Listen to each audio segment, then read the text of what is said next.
اون روز که داشتم با قاشق ته قابلمه میکشیدم گفتی نکن خط میافته. تا حواست به چربی گاز بود، به کفشای گلیم بود که مبادا فرش عزیز دوران اسرا خاکی کند، به شلوار بود که تنش به آب داغ نخورد. تو خوب میدانستی که جورابهایم در گوشه حمام تنها ماندند. گفتی وای نسوزد، بله نسوزم. غذا را میگویی. اعتراف میکنم دیوانه شدم که خود را با آن وسایل مقایسه میکنم. دیروز از حسادت میخواستم آن تابه را به سطل زباله بدرقه کنم.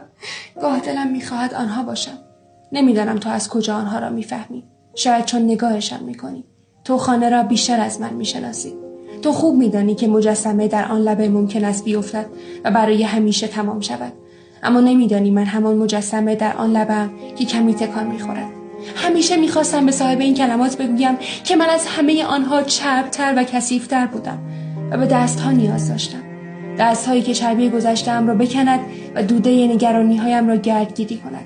اما خب تو مرا نمیبینی. شاید آنقدر نزدیک نمیشوی که ببینی. کاش روزی آن صندلی باشم.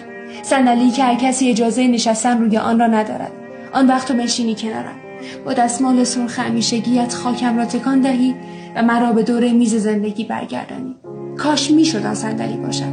بی بحث بگویم آنچه هست و تو بفهمی آنچه هست چیست. اما خب من کجا و آن صندلی کجا؟